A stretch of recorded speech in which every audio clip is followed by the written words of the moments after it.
Faudra-t-il espérer cette fois-ci des élections crédibles et transparentes, surtout apaisées au regard des tensions qui s'observent ça et là autour du processus électoral? En tout cas, l'avenir nous en dira plus. Un engagement sans faille de toutes les parties prenantes et vivement attendu pour consolider les acquis de la démocratie à travers les élections. La Commission électorale nationale indépendante a certes la grosse part de responsabilité, mais les autres acteurs sont aussi appelés à suivre de près le processus et à s'impliquer pour un aboutissement heureux.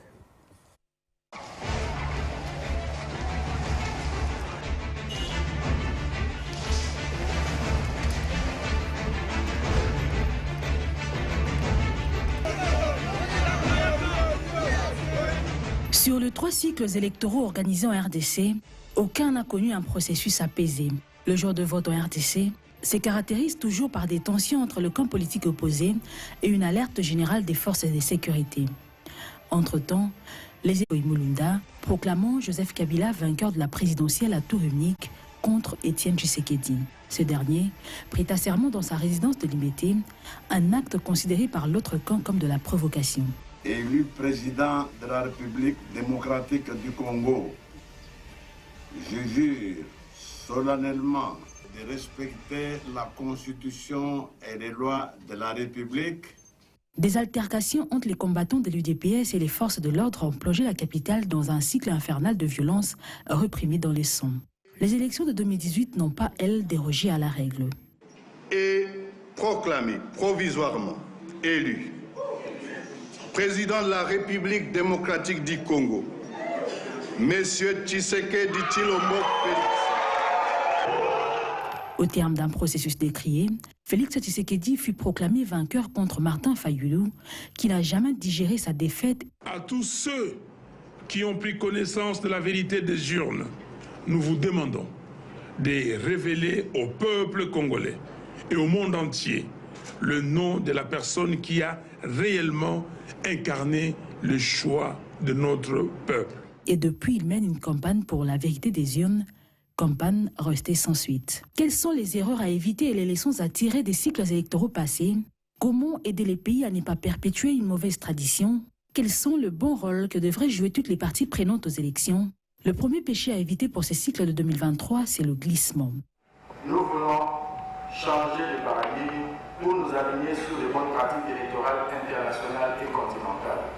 Le glissement de tous les records est celui de 2018, soit 2 années et 20 jours. Si l'on s'en tient au calendrier de la CENI, les prochaines élections seront organisées avec 2 jours de retard, soit le 20 décembre 2023, au lieu du 18 décembre comme en 2018. C'est un chaos que M. Kadima est en train de planifier parce que nous ne comprenons pas, nous ne voyons pas comment Kadima prévoit seule l'autorité que le vote se déroule le 20 décembre 2023, c'est-à-dire un mercredi, une journée ouvrable.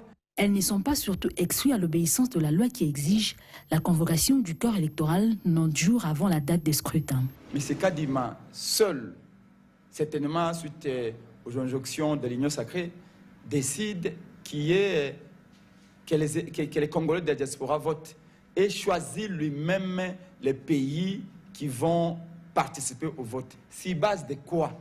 Mais sur le plan des exigences, la CENI doit dévoiler le nombre exact d'électeurs, une cartographie claire des circonscriptions électorales, les adresses des centres et bureaux de vote, ainsi que la disponibilité de procès-verbaux signés par tous les témoins, des éléments essentiels pour la crédibilité des opérations électorales. Le processus avance, nous avons des millions d'enrôlés. La difficulté que nous avons pour le moment, c'est normal, le pays est vaste, les 10 provinces sont immenses et la remontée de données est assez lente parce que n'oubliez pas que partout, on n'est pas toujours couvert par le réseau.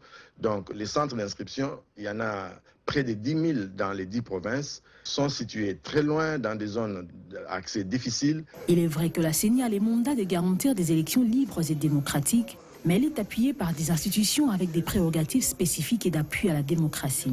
La justice reste l'une de ces instances non négligeables en commençant par la Cour constitutionnelle. Même si sa composition est contestée par l'opposition, elle demeure garante de la responsabilité de traiter équitablement les recours et les contentieux électoraux et l'ensemble de l'appareil judiciaire. Le Conseil supérieur de l'audiovisuel de la communication, CESAC, doit veiller à la régulation de la campagne électorale apaisée dans les médias en général, et imposer l'équilibre dans l'accès aux médias publics à tous les candidats et toutes les tendances confondues.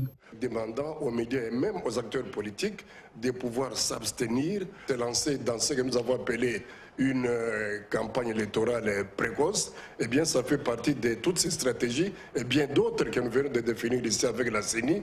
La société civile dans sa pluralité, organisations citoyennes et confessions religieuses, doivent jouer ces rôles d'encadrement et de vigie du peuple dans le suivi et monitoring des opérations électorales. Nous devons aussi aider la population à comprendre qu'il n'a pas peur de revivre ce qu'il a vécu la fois passée, parce qu'il suffit qu'il prenne conscience que c'est lui le peuple souverain qui est au-dessus même de la Cour constitutionnelle. Être déterminé à aller voter et à protéger son vote, c'est possible. Le souverain primaire demeure cependant les maîtres de jeu démocratiques que nous voulons instaurer en RDC. Il devra se débarrasser des discours de haine tribale, les cultes de personnalité, vivre dans l'unité autour des grandes valeurs et privilégier l'intérêt général. Sans cela, le processus électoral de 2023 ne sera pas différent des autres avec leur cycle de violence et des deuils. Monsieur Tiréné Soloma, il faut privilégier l'intérêt national, ce qui n'a pas toujours été le cas ici en République démocratique du Congo. Mais que feriez-vous si vous étiez à la place de Denis Kadima pour qu'on ait des élections crédibles, des bonnes élections? Déjà, je n'aimerais pas être à sa place, ce qui est sûr. Parce que les enjeux aujourd'hui, les responsables de la catastrophe des cycles électoraux que nous avons eu dans ce pays sont les acteurs politiques, madame. Vous êtes aussi acteur politique. Je suis acteur politique, mais je suis l'un des acteurs qui prône aujourd'hui la cassure face à l'ancienne. L'espace politique aujourd'hui ne nous permet pas d'avoir des élections libres et transparentes. Mais ce sont les mêmes politiciens qui persistent, c'est la même génération. C'est pour cela aujourd'hui que je prône cette cassure. C'est pour cela que nous disons aujourd'hui que nous devons dépolitiser la CENI, que nous devons dépolitiser toutes les structures, faire de la CENI une institution de l'État qui a ce droit d'appeler aux élections. Dépolitiser, c'est donner au fait aux souverains primaires le droit de voter. Et quelque chose me chagrine aujourd'hui, c'est que nous avons réduit la démocratie aux élections. Nous avons réduit la démocratie à la tenue des élections. Or, toutes les parties prenantes... Mais c'est quand même un facteur qui garantit ce processus démocratique. Aujourd'hui, madame, ce sont les acteurs politiques qui parlent beaucoup plus que ceux qui ont le droit d'aller voter ces acteurs. Parce qu'ils connaissent leurs intérêts. C'est parce qu'ils ont mis en place un système. C'est parce qu'ils ont mis les règles. Et à la fin, on demande à celui qui a le plus de pouvoir d'aller voter. Vous parlez de quel pouvoir? Mais je parle du peuple. Du peuple. C'est le peuple qui a le pouvoir. Nous devons aujourd'hui faire de cet enjeu majeur. Le peuple n'a pas que des devoirs vis-à-vis de l'État. Le peuple a des droits. Le droit de se choisir ses dirigeants, le droit de vouloir choisir qui a le meilleur programme, qui a le meilleur profil pour aujourd'hui accéder à la magistrature suprême, à l'hémicycle de l'Assemblée nationale, voire au Sénat. Mais il y a beaucoup d'indicateurs qui vont avec, qui ne sont peut-être pas encore réunis sur... Quels sont ces indicateurs, madame? C'est à vous de nous le dire, voilà. Parce que jusque-là, même quand le peuple veut élire le profil qu'il veut, souvent, il y a des pesanteurs qui ne lui permettent pas de s'exprimer librement. Madame, nous n'avons pas voulu mettre en place des institutions qui garantissent ce droit primordial à tout citoyen, même aux minorités. Lorsque nous garantissons à ces citoyens ce droit de jouir de ce pouvoir qu'ils ont de choisir leurs dirigeants, les réclamations ne seront plus là. Parce que lorsque vous avez un droit qui vous est conféré par la loi, lorsque l'État met en place les structures, je vais prendre un exemple simple. Mais Tiréné Soloma, la machine tourne déjà, on est déjà dans un processus électoral engagé pour des élections en 2023. Ce que vous dites, visiblement, ce tableau ne sera pas praticable pour cette année ou pour ce processus? Madame, je peux vous dire que c'est praticable. Je suis président d'un parti politique, membre des forces politiques et sociales alliées à l'UDPS, FPAU. Nous sommes prêts à aller aux élections parce que nous voulons changer les choses. Mais il n'est jamais trop tard pour rectifier le tir. Il n'est jamais trop tard pour mieux faire. Ce n'est pas le départ d'une course qui définit qui sera le vainqueur. C'est bien sûr les réaménagements que nous faisons au cours de cette course. On risque d'avoir un glissement. Le glissement, madame, aujourd'hui, nous ne le souhaitons pas. Il s'agit simplement de réaménager les choses. Je pense personnellement, à mon avis personnel, que que va-t-il écrire sur la carte d'électeur? Quel formulaire va-t-il remplir? Aujourd'hui, nous devons mettre le problème sur la table. Nous voulons des élections, nous sommes aux côtés de la CENI, mais nous disons à la CENI, faisons attention pour ne pas avoir des réclamations en 2023. Ne réduisons pas la démocratie aux cycles électoraux. Posons les vrais problèmes, trouvons des vraies solutions afin que les élections de décembre 2023 Donc les revendications réellement... qui ont déjà commencé à être posées ont la peine d'être soulevées maintenant, selon vous, par certains acteurs politiques. Nous pouvons toujours, madame, nous sommes à 11 mois des élections.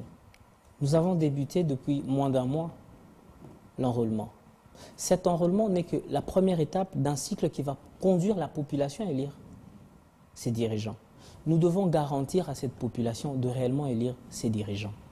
Pour cela, nous, acteurs politiques, nous devons garder et maintenir ce contact avec la CENI. Mais il n'y a pas que la CENI, il y a d'autres acteurs dont on a parlé tout à l'heure dans ce reportage. Il y a la société civile, il y a le CESAC, il y a les confessions religieuses qui font partie de la société civile et bien d'autres acteurs qui sont impliqués pour pouvoir garantir un processus assez apaisé, mais s'ils ne jouent pas leur rôle. Madame, nous avons une société civile aujourd'hui pléthorique. Il y a une pléthore de sociétés civiles aujourd'hui, certaines politisées, certaines apolitiques qui jouent réellement leur rôle aujourd'hui. Mais j'aimerais appeler cette société civile à réellement proposer au niveau de l'Assemblée nationale que ce ne soit pas des clivages politiques d'un régime ou d'un autre, d'un camp ou d'un autre. Nous avons des Katumbistes, des Tshisekedistes, nous avons des Kabylistes, nous avons des Fayoulistes, nous avons énormément tant de tendances politiques. Les élections, nous sommes aujourd'hui ceux qui veulent compétir aux élections. Mais nous devons nous assurer que le jeu soit équitable. Même pour l'opposition, nous voulons, nous aujourd'hui, étant alliés, nous assurer qu'il n'y ait pas de contestation même en décembre 2023.